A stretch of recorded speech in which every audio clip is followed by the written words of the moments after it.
Hi fellow artists, my name is Lauren. I'm the artist behind Potato Art Studios, and in this video I'll be showing you a look behind the scenes at how I select my photos for my drawings and also how I set up the files and edit them. So if you're interested in seeing how I use my photo editing program to make it easy for myself to just start drawing, you can keep on watching. So to start off, I'm going to display my screen. So right now I have Pixabay up, and Pixabay is pretty great because it's a royalty-free stock photo website. And so that means you can use basically any of these photos as a photo collage. You can print them and use them in posters. And in my case, I'm going to select one of the photos from Pixabay and use it as a reference for a pastel drawing. So if you have been following me on Instagram, you'll know that every Monday I post a poll which asks my followers what animal they would like to see me draw next. And in last week's poll, the winner of that 24-hour poll was a polar bear. So for my drawing this week and the time-lapse that I'll be uploading next Tuesday, I drew a polar bear with pastels. So because I didn't have any pictures of polar bears that I had personally taken, I'm going to go to the internet and find a good polar bear picture. So we're just going to type in polar bear. And you'll see there's a lot of results. So the main important thing I want to look for in a picture is that it's very clear, so I can see the details on the polar bear's face, and also that it's actually something I want to draw. And that's really important because if you're going to spend several days or a week or even longer on a drawing, you want to really make sure that you actually enjoy what you're drawing. So I'm just going to keep browsing, keep browsing. There's some really great photos here. And I think, which one did I find? Oh, this is the one I found. So this photo, you can see that if I try to click on it and try and copy it, it says that I need to, or I can select the file size, and I always want to select the highest file size available. And when I click download, it says that I need to log in. So if you haven't made a Pixabay account, you're going to need to do that first. But I had done that already. I'm just demonstrating to you what happens if you don't have an account. So I'm going to use this photo of the polar bear. I use Affinity, and Affinity is a great photo editing program because it's about $60, I believe. I'll have the actual price on the screen when I double check. But it's a one-time payment, and you basically own rights to using that program forever. So unlike Adobe Photoshop, where you have to pay a monthly fee, with Affinity, you just pay once and you're good. You can use this program forever. So I know that I want to make an 8 by 10 inch drawing, so I'm going to set up my canvas. So I'll have go to File, New, and we're going to make a 8 by 10 size. So there's no 8 by 10 default, so I'm going to go to Print, Letter, and then just change the dimensions. So 8 by 10, and it creates a new document for me. And so I have my polar bear picture right here that I had downloaded from Pixabay, and you can see it's a really great photo.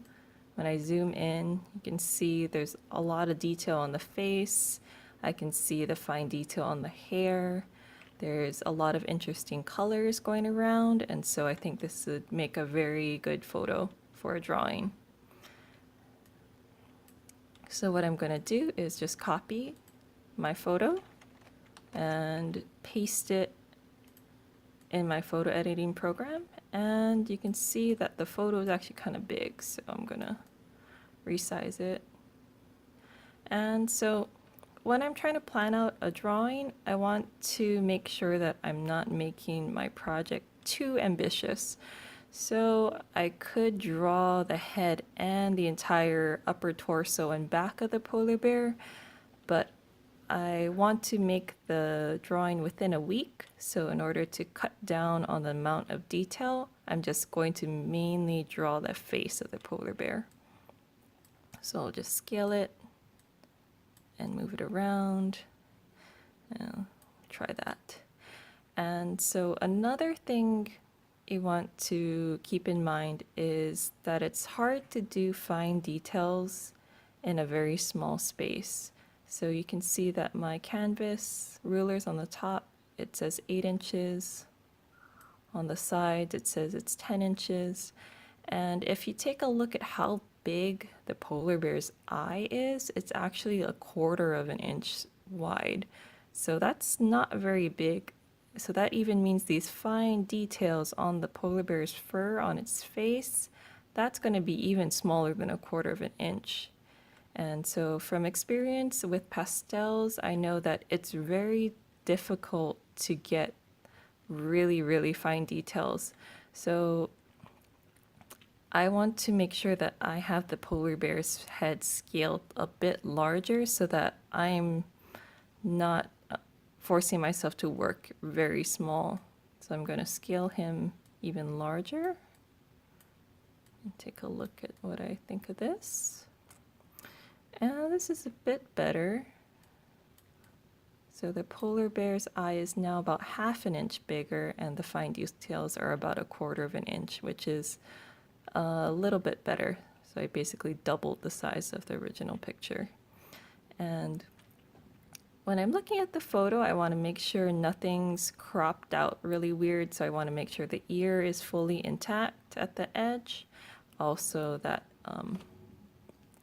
his face is kind of centered. And I'm just looking at it, trying to see if I like this orientation. And so I'm going to try and play with a landscape format. So I'm going to rotate this guy. Let's see if I can actually rotate it. Maybe not. I have to scale it down first. Okay, so now I rotated my image. And I think I kind of like this layout a little bit more. So when I'm looking at the image rotated, I feel like it sits a little bit better because the polar bear is wider than it is tall. So when I have it on a landscape format, I feel like there's a nice, I'm going to draw here. So when I'm looking at my photo, I notice that there's a nice diagonal that kind of comes across here. So it forms partially due to the shadow on the edge of the polar bear's face, and it continues along the ridge of the bear's back and down. So this diagonal is kind of interesting, so I kind of want to preserve that diagonal. And so I'm going to just play around and try and see if I can get it lined up a little bit more. And also I noticed that there's an implied line. So because the polar bear is looking to the photo's right edge, he's looking this way, I kind of don't want the polar bear to be right up against the edge because it looks a little bit awkward, if you can see what I'm saying. So because the polar bear is looking to the photo's right edge, you kind of want to make sure that there's room. So when the polar bear is adjusted to more on the left-hand side of the page, it looks better than if he's on the right-hand side of the page. So that's an implied line due to the direction of the polar bear's face. And also to simplify the background, because again, I'm trying to focus on drawing a polar bear and not necessarily all of this wood and rock stuff, I'm going to just roughly eliminate the background by just creating another layer and selecting the area around the polar bear. And it doesn't have to be very close, but you basically want to blank out the rest of the background because it's not something you're really focused on drawing. So I want to play with what I want the polar bear's background to be. So Photoshop or photo editing program is really great because you can basically simulate what the background would look like before you actually draw anything. And so for me, when I'm drawing, I try to play with complementary colors a little bit. So this polar bear is mainly a brown, yellow color. And if you have a hard time seeing that, you can take your eyedropper tool, and the shortcut on this program is I. So I'm pressing I and holding it over an area. And on the polar bear's forehead, you can see that the color is clearly a yellow hue. It's fairly light saturation. And so I'm just gonna, if you have a hard time figuring out the general color palette of your animal that you're drawing, you can just use the color picker and just basically click around and explore what colors are actually present. So this photo is really interesting because the polar bear is dominantly warm, so most of its body is going to be that yellow, orange, brown color, but when we look at his nose area, it's actually a very cool gray. So it's a blue toned gray, and even his mouth and his nose area is a pretty dark violet. So it's kind of interesting. So you have very warm dominant areas and also a cool area here. And so in my background, I thought I would play off of those cool tones because yellow and purple are complementary. So I want to try and pick a blue or purple background for him.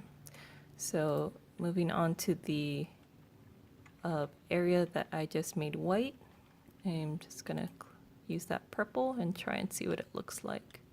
And so that looks kind of neat. I kind of like that purple.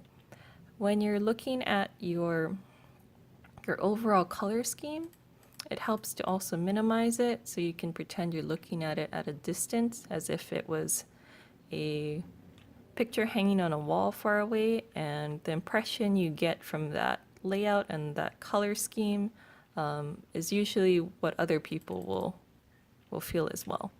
So I kind of like that purple color. Let's try a blue. That's kind of nice too. I feel like this is very similar. This dark teal color is very similar to the color on the side of his nose. And we're just playing around with colors. And so when you're planning out your drawing, you can definitely do this as well. And you can just figure out what colors would go well together. I'll actually pull up the file that I've been using for my drawing. So this is just a mock-up to explain to you step by step how I crop, resize, and simulate a background color. And this is the actual layout that I was using for my 8x10" drawing. And so they're pretty close. They're not too far off from each other. I moved the polar bear a little bit down. And so when I'm actually drawing just a sketch layout, I will set up a 1-inch grid on my piece of paper and also on my photo. So to do that, I've covered it in a past video, and I'll have it linked in the upper right hand corner and also down below. But as a reminder, if you haven't seen that video, I'm going to go to View, Grid and Axis Manager, and if you're using a different editing program than me, it might be a little bit different.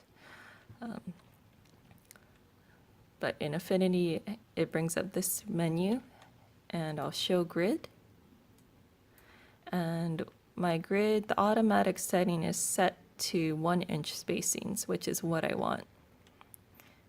And so this helps me divide my photo into smaller squares, or actually 80 squares to be exact. And what I'll be doing in the sketching phase is basically looking at each square at a time and just drawing that information of that square. So instead of being overwhelmed that there's a huge drawing that you're trying to do and you don't know where the nose is. So if I took this away, took the grid away, if I was trying to draw on a blank piece of paper and I wanted to show where the nose was, it's very difficult to place it exactly where it is in my mock-up version. So instead of trying to eyeball it or just estimate or just flat out guess where it is, having these guides is really great. So I know that if I want to start by drawing the nose, I'll just go over 4 inches from the right, 3 inches from the bottom, and that's where the edge of the nose is. And so I can go around each square and draw what I see. And so that's basically how I make my layout in my photo editing program and how I pick photos. So if you found this video helpful, please give it a thumbs up. Next week, again, I'll have a time-lapse tutorial drawing of this exact polar bear in this very same layout.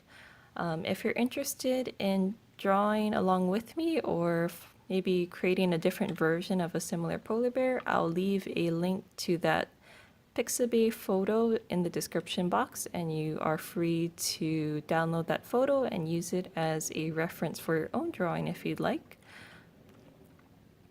If you're not following me on Instagram, I actually post daily or even twice a day progress pictures of my latest drawings and also videos and tips that I may not mention in these YouTube videos.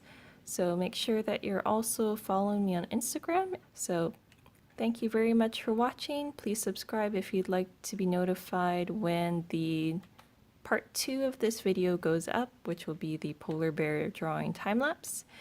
And I will see you in my next video.